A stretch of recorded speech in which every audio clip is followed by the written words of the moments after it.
Bismillahirrahmanirrahim. Assalamualaikum warahmatullahi wabarakatuh. Nah, Waalaikumsalam.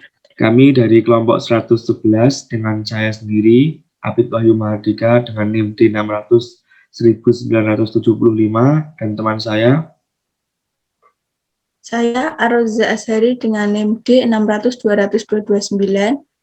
Kami di sini akan menjelaskan tentang modul 4 yaitu web dinamis dengan Django. Selamat menikmati. Yang pertama, saya akan membahas mengenai web dinamis. Apa itu web dinamis? Website dinamis merupakan sebuah tampilan di mana informasi dari suatu website dapat berubah-ubah dan isi informasi interaktif dua arah berasal dari pemilik dengan pengguna website. Perubahan data dalam website dinamis seperti penambahan data, pencarian data, ataupun menghapus data yang nantinya perubahan tersebut dapat ditampilkan secara langsung dalam website. Semua data dalam website dinamis akan disimpan dalam database sistem. Halaman website dinamis dapat dibuat dengan menggunakan beberapa bahasa pemrograman berbasis server, di antaranya PHP, Perl, ASP, JSP, Python, dan masih banyak lagi. Kelebihan dari website dinamis dibanding website statis yaitu A. Memiliki tampilan yang lebih menarik karena konten dan layout dapat berubah-ubah. B. Tidak membatasi interaksi dengan klien. C. Loading halaman lebih cepat karena konten halaman dan layout halaman dibuat terpisah. D. Menggunakan pemrograman server dalam melakukan perubahan data. E. Dapat menggunakan CMS atau Content Management System untuk mengubah konten website. F. Menggunakan database untuk menyimpan multi data. Kemudian, kita akan mempelajari mengenai database. Apa itu database? Database atau basis data merupakan kumpulan dari data yang saling berhubungan satu dengan yang lainnya. Tersimpan di perangkat keras komputer, baik online maupun offline, dan digunakan perangkat lunak lainnya untuk diolah maupun dimanipulasi untuk dijadikan sebagai informasi. Struktur dari database yaitu 1.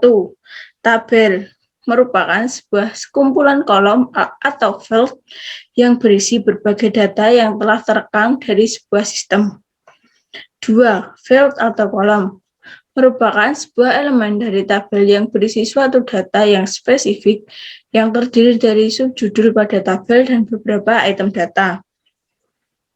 C. Data merupakan sekumpulan fakta mengenai objek tertentu yang dapat dinyatakan dengan angka, huruf, gambar, video, suara, dan sebagainya yang relevan.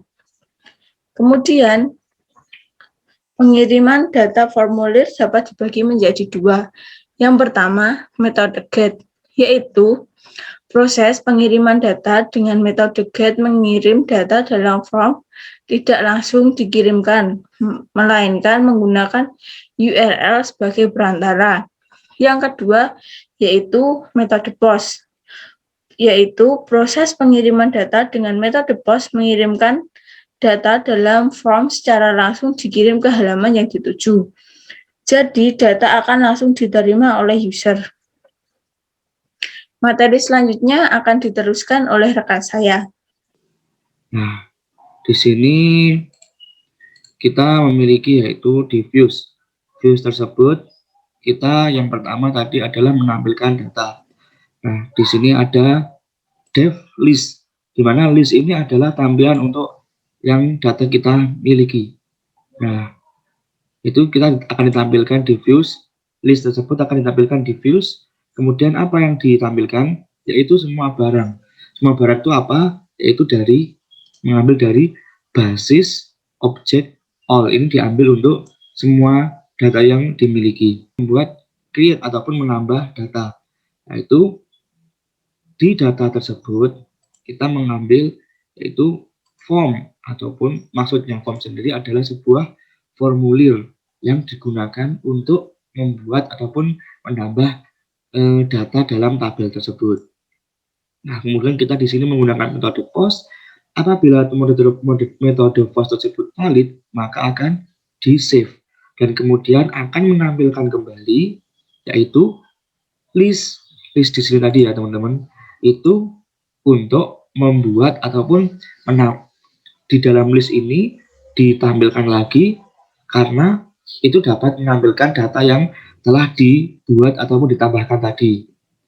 Kemudian untuk mendelete data yaitu atau menghapus data yang dipilih itu digunakan untuk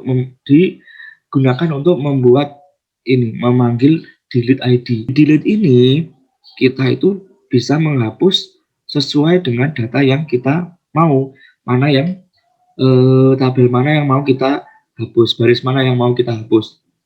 Seperti itu.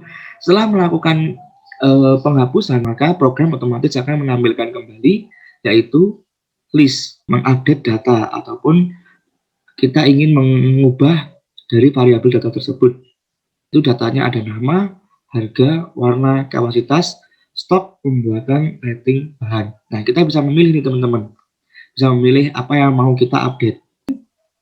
Untuk di formulirnya sendiri, yaitu dengan menggunakan basis form ini, kita mengambil formulir yang digunakan yang ada dalam tampilan Django.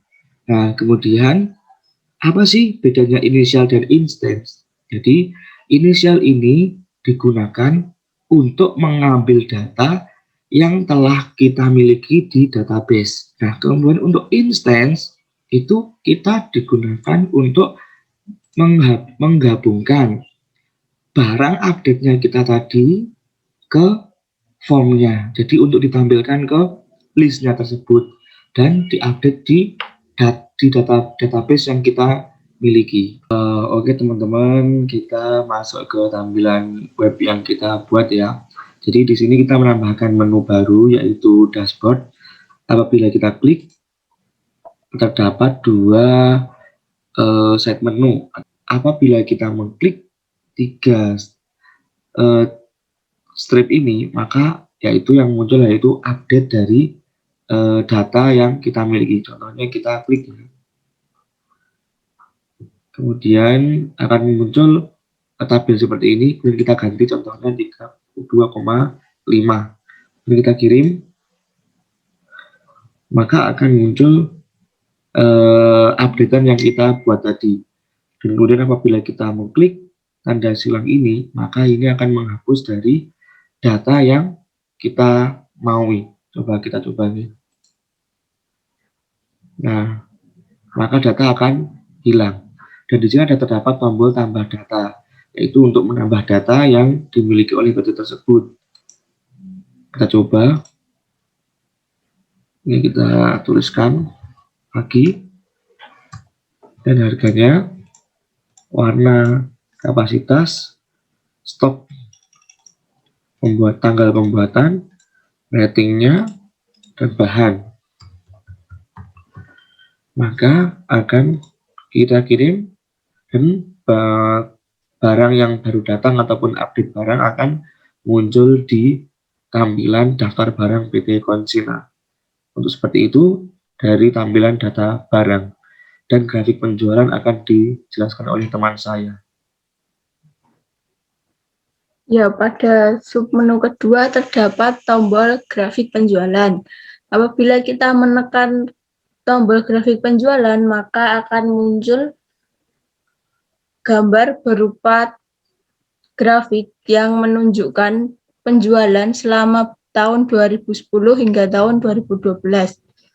Pada grafik ini dapat diketahui bahwa setiap tahunnya PT Konsina selalu mengalami kenaikan laba dan didominasi dari penjualan celana dan jaket yaitu 60% dan penjualan tas yaitu 40%. Demikian tampilan dari grafik penjualan pada web kami. Sekian dan terima kasih. Terima kasih. Sekian penjelasan dari kelompok kami. Kurang lebihnya mohon maaf. Wabillahi taufiq wal hidayah. Wassalamualaikum warahmatullahi wabarakatuh. Waalaikumsalam warahmatullahi wabarakatuh.